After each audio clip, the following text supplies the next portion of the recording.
Shalom, everyone. Welcome back to this exciting week before Passover.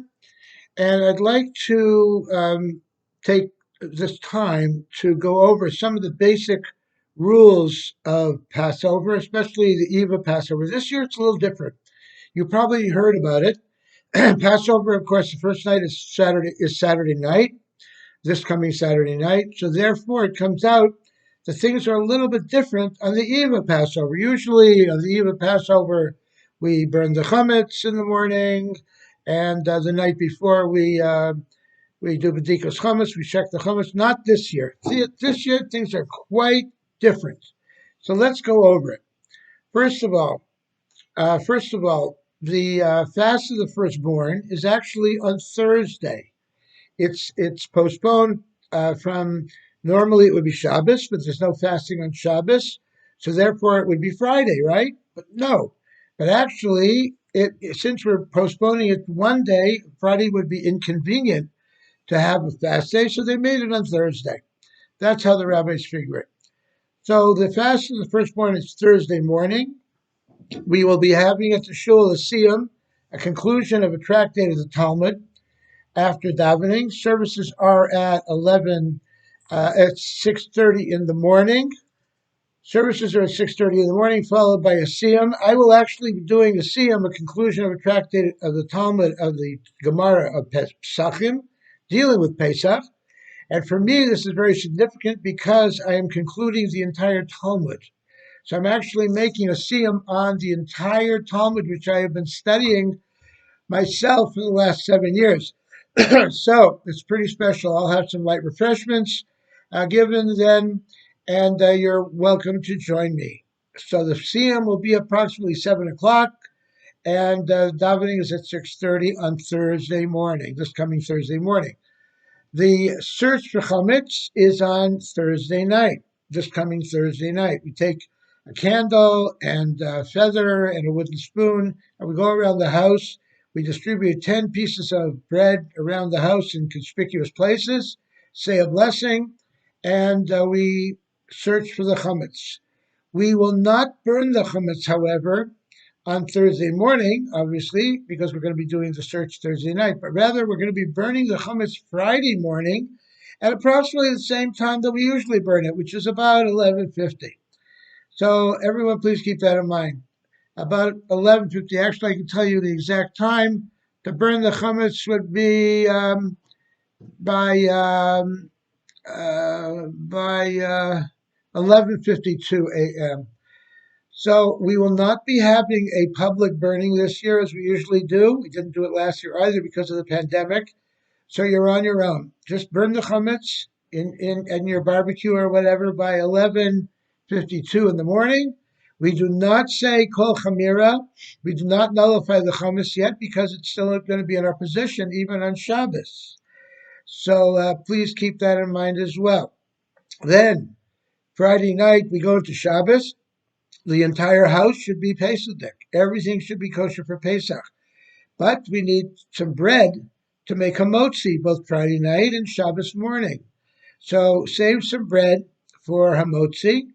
Probably eat the bread in your backyard. Be careful with the crumbs. And any leftover bread you should flush down the toilet. And then you sit down to a meal on your Passover dishes. So keep that in mind. Then comes Saturday morning, Erev Pesach. Again, things are a little different this time. We need to finish eating chametz Saturday morning. I'm looking it up by 10:49 in the morning. About 10:49 in the morning. It's the latest you can eat chametz, and it has to be removed by 11:51 in the morning. So we're going to be davening. Services will be at 7 in the morning on Saturday morning. It'll be regular davening, about an hour and a half. And then you'll go home, make a motzi, get rid of your bread, and then you'll say the Kol Chamira on Shabbos morning. So that's the way it is. Shabbos day, we should not eat those things that we usually have for the Seder, such as potatoes. I guess there's no chonk for Shabbos. And hard-boiled eggs, matzah, those things that we are going to be eating at the Seder on Saturday night. So that's how we do this coming Shabbos. Apparently, it doesn't happen all that often, but it happens once in a while. Makes life interesting. So that's what we're going to be doing. Saturday night, we cannot start the Seder until after Shabbos finishes, which is about 10 to 7, about 10 to 8, 5 to 8, something like that. Check your local calendar for when Shabbos finishes. But when Shabbos finishes, we're going to do Maariv in Shul, and it's a longer Maariv because we say the full Hallel, both on Saturday night and on Sunday night in the services. So you're probably not going to be able to start your Seder until at least 8:30 on Saturday night and again on Sunday night. Don't blame me, blame the wise elders who changed the clocks ahead for daylight savings time. Big mistake, because this way Pesach starts later. It's harder for the children to stay up, but that's the way it is, unfortunately.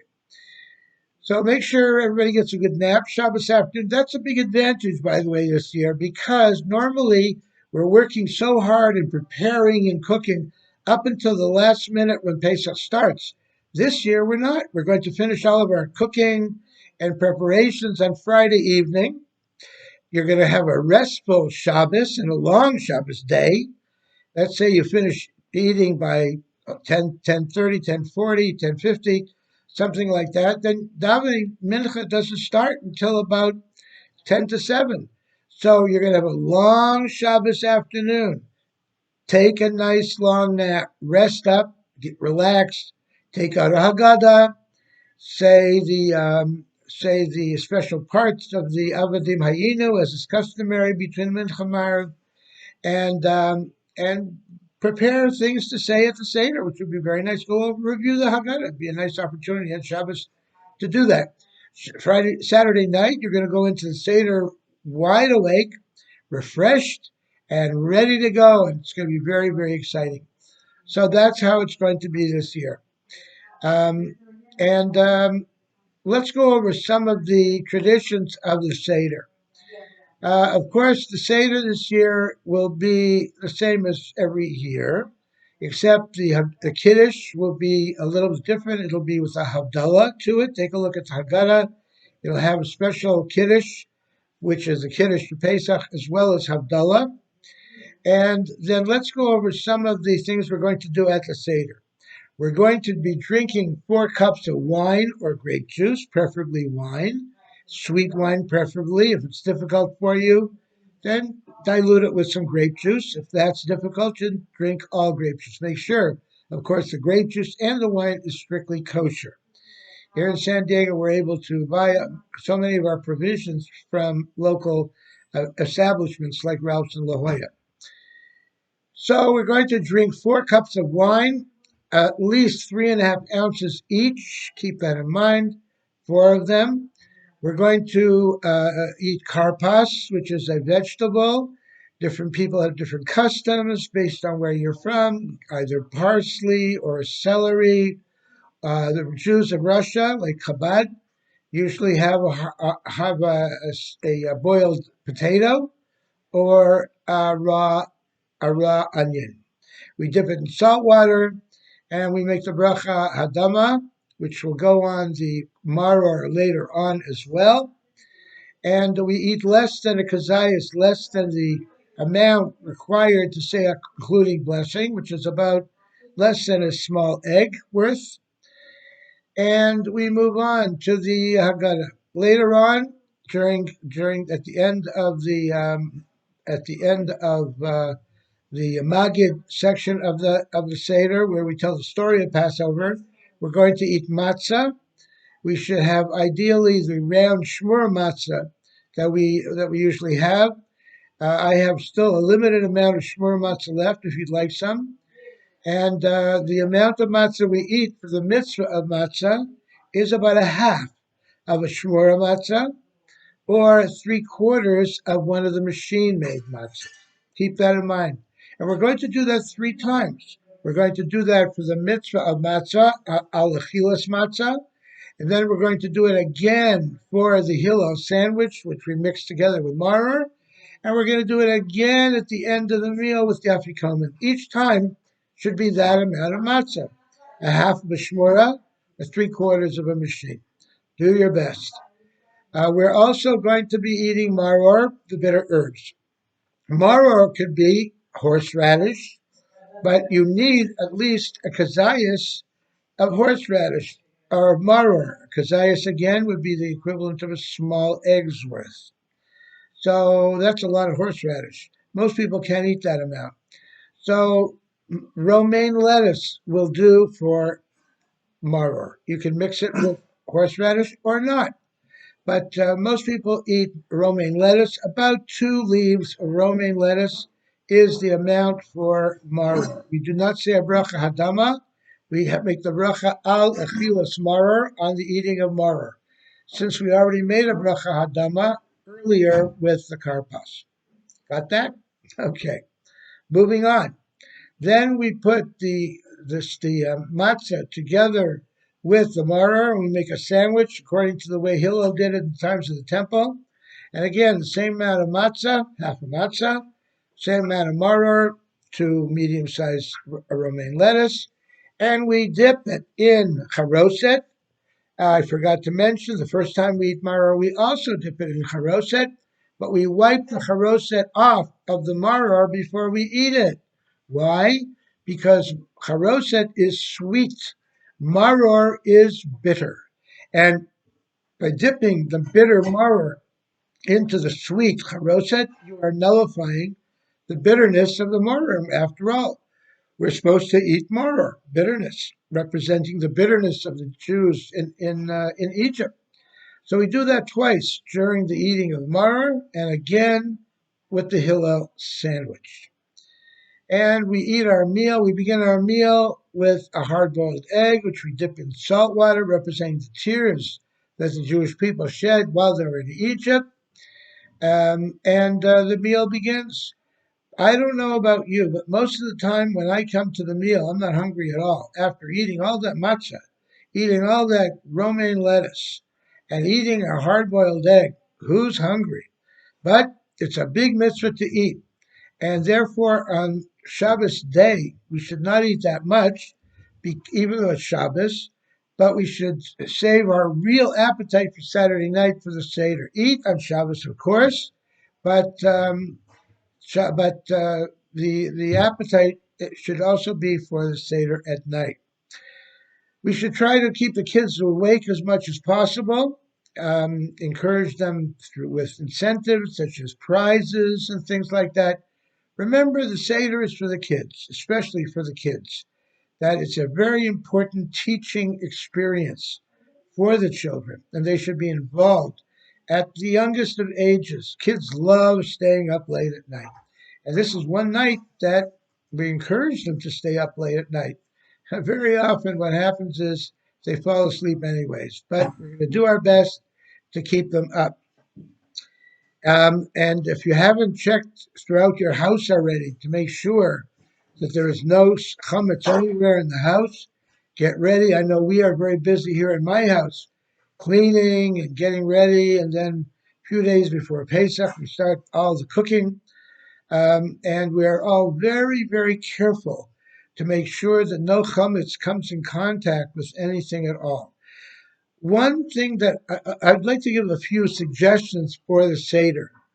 First of all, gear your Seder to the people who are going to be at the Seder. If the people who are at the Seder are not so observant and they don't have so much patience, so make the Seder a little shorter. It doesn't have to go 10 hours and go until 3 o'clock in the morning. My Seders generally start at the beginning, and then about an hour, hour and a half later, we start the meal. Not later at all. We don't go very, very late. Keep in mind that the afikomen has to be eaten before midnight, which is around 12:30 or so. So you cannot drag on the Seder very long. There's plenty of things to say and songs to sing and to have a really, really meaningful experience.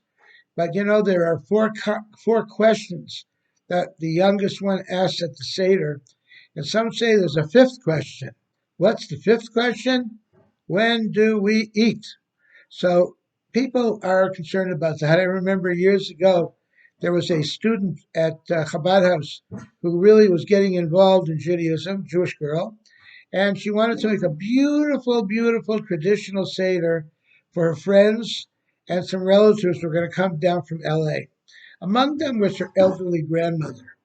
So she really worked hard. She cooked and she cleaned and she got ready and she prepared so many wonderful things to say at her Seder, but it was too much for her grandmother.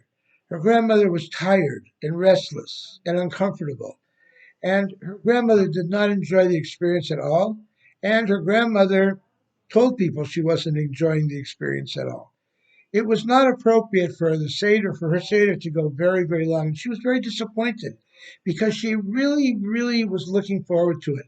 And she wanted it to go long, and she wanted to explain so many things and have such great discussion. But as long as her grandmother and her parents were there, that really wasn't possible or even appropriate. If you are having your close friends who are really into it and who can share a lot of deep insights of their own, and they don't mind, in fact, they will look forward to a long Seder and many, many explanations, and by all means do that. I remember a Seder I attended once in Jerusalem when I was single and a yeshiva student, and it went till 3 o'clock in the morning. It was one of the most beautiful seders I ever had. We were all yeshiva students. The one who led the seder was one of our rabbis, and it was just magnificent. But a seder like that is not going to happen with so many other people, relatives or friends, where you're at. So you have to gear the seder to the people who are there. Make it contemporary. Make it relevant to the people who are there, related to things that are happening.